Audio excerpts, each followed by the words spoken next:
Hello student, यहाँ पे question देखते हैं। Smooth plank of mass 1 kg and length 8 metre is on a smooth horizontal surface. तो ये कौन से प्लैंक की बात कर रहे हैं? जो सी दिया हुआ है डायग्राम में, है ना। तो सबसे पहले जो क्वेश्चन वाला डायग्राम है वहां पे मैं थोड़ी बहुत मार्क कर देता हूँ, या ये जो मेन डायग्राम लिया ये ले लेते हैं, ठीक है। तो ये कितना दिया हुआ है? सी का कितना दिया हुआ है? मास 1 kg दिया हुआ है, ठीक है। और इसकी लेंथ कितनी दी हुई है? 8 मीटर। और इसके ऊपर हमने क्या रखा हुआ है? इसके ऊपर एक स्मूथ ब्लॉक डी रखा हुआ है ना। तो क्वेश्चन पढ़ लेते हैं। The gap between the fix pulley P and the plank is larger than the length of the plank. यानी कि ये जो सेपरेशन है यहाँ पे, ये काफी बड़ा है ना। ये सेपरेशन जो है ये काफी बड़ा है, यानी कि सी जो आपका प्लैंक है वो पी पुली के साथ कोलाइड नहीं करेगा ना, काफी सेपरेशन है। अब क्या दिया आगे डाटा हमें? Smooth block capital D is placed on the plank. बिल्कुल ठीक है, हमें यह डायग्राम में दिख रहा है डी ऊपर रखा हुआ है। The mass of the block A and B are 1 kg। मैं लिखता हूं यहाँ पे, ए का है 1 kg, बी का कितना है? 3 kg। बिल्कुल ठीक है। Find the time elapse before the block D separates from the plank. देखो डी ना यहीं रह जाएगा, ध्यान से समझिए। इस डायग्राम में डी पे कोई फ्रिक्शन फोर्स नहीं लग रहा है, क्योंकि डी और सी के बीच में कोई फ्रिक्शन यहाँ पे है ही नहीं। यहाँ पे म्यू की वैल्यू क्या है? 0 है। तो डी यहाँ पे, डी की स्पीड कितनी रहेगी? 0 रहेगी हमेशा। तो सी जो है वो आगे मूव करेगा। अब कैसे कैसे मूवमेंट होगी ध्यान से देखो। अगर बी नीचे ए एक्सेलरेशन से जाता है तो सी राइट की तरफ ए एक्सेलरेशन से मूव करेगा, और जो ब्लॉक ए है वो ऊपर की तरफ ए एक्सेलरेशन से मूव करेगा। ये स्मॉल ए एक्सेलरेशन सेम होगी सबकी, बी की होगी डाउनवर्ड, सी की होगी राइट डायरेक्शन में, वो ब्लॉक ए की होगी अपवर्ड, क्योंकि एक ही लाइन में इस तरीके से स्ट्रेट एकदम सिंपल वे में कनेक्टेड है। ये बात क्लियर है। स्ट्रिंग कहीं पे भी लूज नहीं होने वाली। तो चलिए काम करते हैं। यहाँ पे 2 स्ट्रिंग दिख रहे हैं, मैं इनमें कुछ टेंशन फोर्सेस ले लेता हूं। तो इस वाली स्ट्रिंग में मैं T1 लेता हूं, वो T1 बी पे ऐसे एक्ट करेगा, है ना, और वही T1 सी पे ऐसे एक्ट करेगा। चलिए ये बात एकदम क्लियर है।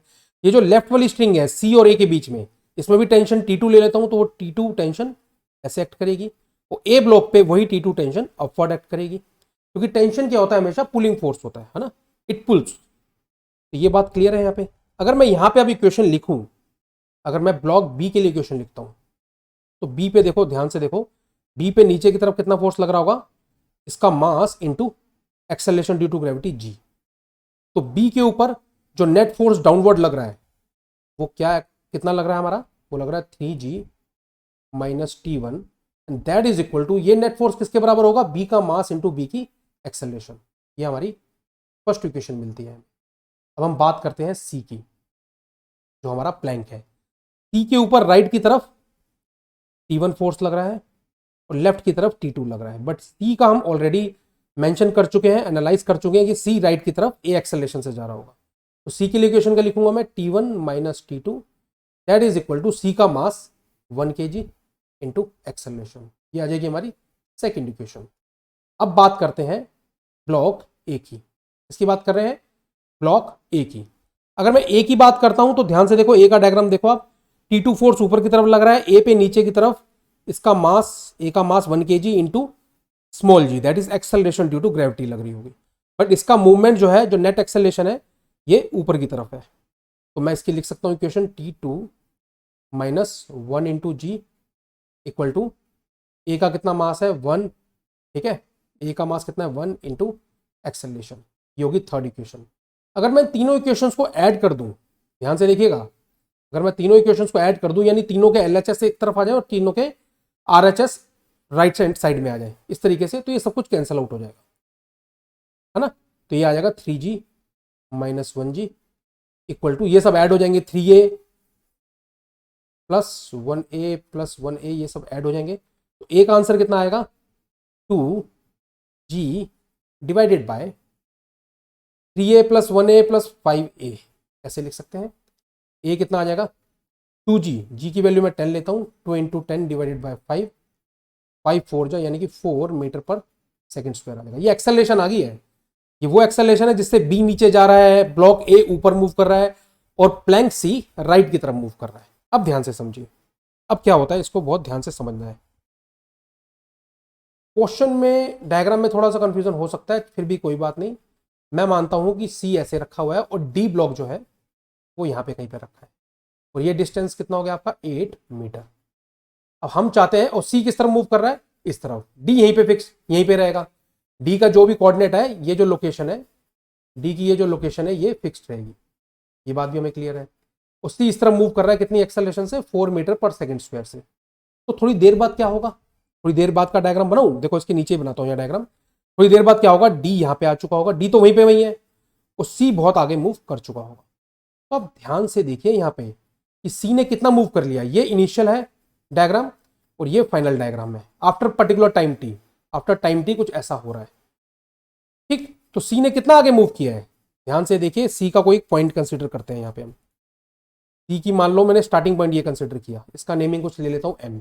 अब वो पॉइंट कहाँ पहुंच चुका है, यहाँ पे। तो आप देखिए कितना डिफरेंस है, कितना सी ने मूव किया है इस पर्टिकुलर टाइम टी में, 8 मीटर ही मूव किया होगा जितनी उसकी अपनी लेंथ है, और उसके बाद डी यहाँ पे नीचे गिर जाएगा सी से। तो ये रिलेटिव का कॉन्सेप्ट आप लगा सकते हैं, कैसे भी समझ लीजिए। तो मैं यहाँ पे क्वेश्चन लगाने वाला हूँ कि कितना टाइम लगेगा, है ना, क्या लगाने वाले हम, कितना टाइम लगेगा। तो बहुत सिंपल सा कॉन्सेप्ट है, एस इक्वल टू कितना लगाएंगे हम, UT plus half AT square लगा सकते हैं, या आप कैसे करोगे, आप जैसे आप समझ सको, S equal to UT plus half AT square हम यहाँ पे लगा सकते हैं, या आप ऐसा समझ लो, एक सिंपल कॉन्सेप्ट लेते हैं कि जो सी है, सी ने कितना मूव किया, 8 मीटर, सी की एक्सेलरेशन कितनी है, 4 मीटर पर सेकंड स्क्वायर, सी की इनिशियल वेलोसिटी क्या रही होगी, 0। तो मैं लिख सकता हूं एस इक्वल टू 0, यूटी 0 हो जाएगा, प्लस हाफ एटी स्क्वायर। अब सी ने कितना मूव किया, 8 मीटर, इक्वल टू हाफ, कितनी थी उसकी एक्सेलरेशन, कितनी निकाली हमने, 4 मीटर पर सेकंड स्क्वायर, ये देखिए यहाँ पे है ना, ठीक है, कितनी है, 4 मीटर पर सेकंड स्क्वायर। तो half into 4 into T square, तो टी का आंसर कितना आ जाएगा, 16 डिवाइडेड बाय 4, टी स्क्वायर की वैल्यू आ जाएगी 4 अगर आप कैलकुलेट करेंगे, और टी आ जाएगा आपका √4 यानी 2 सेकेंड। तो ये आंसर आपका एकदम कितना आ जाएगा, टी इक्वल टू 2 सेकेंड। तो कौन सा ऑप्शन हो सकता है आपका, option number B can be a correct answer. अब यहाँ पे एक बिल्कुल बात आपको क्लियर करता हूं, डायग्राम में डी सी के एकदम सेंटर पे रखा हुआ है, डायग्राम में डी जो प्लैंक सी है उसके बिल्कुल सेंटर पे रखा हुआ है। तो उसके लिए कैसे क्वेश्चन सॉल्व होगा, इसलिए कोई कंफ्यूजन नहीं होनी चाहिए। देखो वहां पे कुछ नहीं है, सी ऐसे है, टी ऐसे है, बिल्कुल सेंटर पे ऑलमोस्ट रखा है, तो 4 मीटर होगा, है ना। और फिर फाइनल आप इसी तरीके से अप्रोच करेंगे, तो एस के बदले आप क्या चाहते हो कि डी यहीं पे रह जाए और सी यहाँ पे पहुंच जाए, है ना, तभी तो डी सी से गिर जाएगा। तो सी के जो पॉइंट्स हैं वो आगे कितना मूव कर गए होंगे, सी का कोई भी पॉइंट एम ले लो फ्रंट में, वो कितना मूव कर गया होगा, वो भी 4 मीटर मूव कर गया होगा। तो बच्चे अगर उससे हम सॉल्व करते हैं तो कर लेते हैं, यही क्वेश्चन लगेंगे यहाँ पे। तो 4 equal to half into 4 into T square, तो टी का आंसर यहाँ से आएगा √2, लेकिन वो ऑप्शन में कहीं पे दिया नहीं हुआ है ना। तो उससे अगर ऑप्शन हम लगाएं तो ऑप्शन नंबर डी भी बनता है, इनसफिशिएंट इंफॉर्मेशन, क्योंकि डायग्राम में कहीं गलती है। तो जब आपको कभी एग्जाम में क्वेश्चन करना होगा तो आपको नीट एंड क्लीन इंफॉर्मेशन दी होगी, और आपको इस अप्रोच से, जो मैंने आपको यहाँ अप्रोच बताई है, इससे आपको इस क्वेश्चन को सॉल्व करना होगा और आप अपने करेक्ट आंसर तक पहुंच जाओगे। Our focus should be on the concept, है ना, कॉन्सेप्ट पे फोकस होना चाहिए। और आपको, आई एम श्योर आपको क्लियर है कि इस क्वेश्चन को कैसे सॉल्व किया गया है, क्या कॉन्सेप्ट लगे हैं और किस तरीके से हमने आंसर निकाला है। I am sure the solution is clear to you. Thank you.